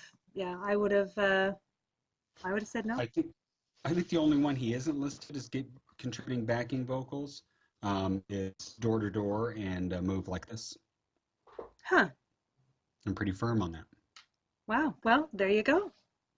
That was a great question. I would not have. I not have assumed that at all. Does he even have a microphone back there? Well, I don't think no, I don't believe he did. I mean, I don't think he sings during any of the shows, I guess is what I'm getting at. Yeah. Interesting. I wonder what his voice sounds like. Like Santa's. Ho, ho, ho. Oh, that's right. No, no, David, it's ah. It's not a ho ho. You might think I'm crazy. Ho Ho, ho ho, ho. ho. That's right. I do remember that. Yeah. Yeah. Oh, that was a great question. Did she have All right, anything you else? are up. Did she say she didn't say anything else? Nope, that's it. Just that I'm her favorite. I was just going to ask you. Did she say that I'm her favorite? Yeah. No. Okay, this was not really a question, but just a nice comment. This was actually on my blog. This is from Carla. Carla says, I doubt that you and Dave intend Night Thoughts to be a comedy hour, but I gotta tell you, SPJ, I was laughing my ass off a few times during this episode. Your personalities really complement each other. One thing that made me laugh was when Dave wondered about the meaning behind Rick's lyrics, and if Ben ever wondered, WTF does that mean? Then last night I was watching one of my favorite videos, live version of Cruiser during the Shake It Up tour with Benjamin in the blue top with red collar and cuffs and blue boots. Nothing like describing Benjamin. I'm sure you know the one. And I think of all the songs, that one really sums up the WTF aspect of Rick's lyrics. That was her comment. Oh, thank you for writing. Yeah, isn't that nice? I'm glad that someone's laughing besides just us. Yeah. Okay, you. All right. So our last one is from Brenda. I won't say Brenda's last name, but she's on Twitter. I don't know if she's on Facebook or not. She is, So yeah. many. Hi, Brenda. Oh, is she? Okay. Yeah. So hers isn't a question. It's a statement. Okay. It says, I love both Rick and Benjamin, fellow artists. They go together like salt and pepper. Ah. It's like Forrest Gumpy. Well, you Me and Jenny were like peas and carrots. I taught her how Rick to dangle. and Benjamin were like salt and pepper. Better than salt and pepper. Gotta Push love it good. Gotta Okay, go love ahead. Forrest Gump. Oh, I do. Yeah. Anyway, Rick wrote all the Cars songs for Ben to sing a select few. I try to appreciate the entire band and not just an individual member. They have each had successful solo careers. I would agree with that. Yeah, I do too. Is that all she's? Even with David, not doing, well, I mean, he's done musical stuff, but just doing things on his own. Very successful. Yeah. Was that the last of her message? She says, I like Dave best. David Robinson? Me. Jealous. That was nice of Brenda to write in. Thank you, Brenda. Appreciate it. All right. So that must be the end of our show, Donna. Our episode 16.2 has come to an end. In the box, finally. In the can. Hopefully we will, well, I won't even say hopefully. In 2 weeks, we'll be posting another episode. I have no idea whatsoever what the topic is. Do you? Wait. Are we? The next one is Thanksgiving weekend. Did we agree that we were doing that? No, we're not gonna. If you just want to podcast me eating a turkey leg. And farting, probably. Yeah. And sleeping. Yeah. And sleeping, yeah. And me hollering at my kids. Yeah. No, so I think, but is that right? We had agreed we're going to skip Thanksgiving weekend. Yes. And then we were going to do December 1st, 15th, and 29th. There you go. That's what it was, right? Topics to be figured out. Yes, yes. And hopefully a guest host pretty soon. Yes. Yes. So Donna, where can people find you? Please come and find me. I'm on Twitter at Sweet Purple June. I am on Facebook. I have a Facebook page called Benjamin or Sweet Purple June. And I am on the Fanorama Facebook group. Oh, it's not called Fanorama anymore. That's weird. The Night Thoughts podcast. The Night Thoughts podcast page on Facebook. On Facebook. Dave and I are both there. Come find us. Oh, and I have a blog. That's what I have. How could I forget?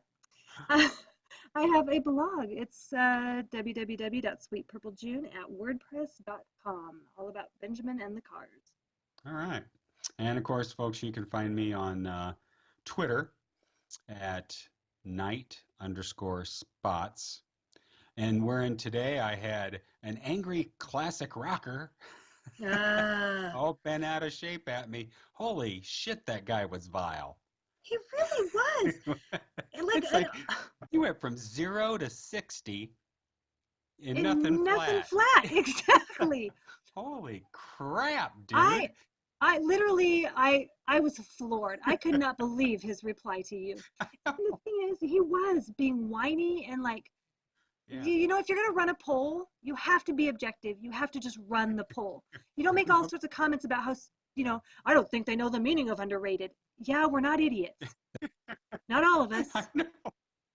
That was the point I was trying to make. It's like, dude, and he had made comments last week, and I was like, you know what, I'm going to just not follow this guy anymore. But he made that comment today, and whether or not he was subtweeting me or not, you know, he basically saying, I like how people who have their bands and polls retweet so their band can get more votes, and why don't you retweet all the polls and blah, blah, blah. Well, you know what? I take that as a subtweet towards me because every time the Cars are in a poll, I fucking retweet it. So do I, yes. So I was like, yeah, okay, whatever, buddy. But then I thought, you know what?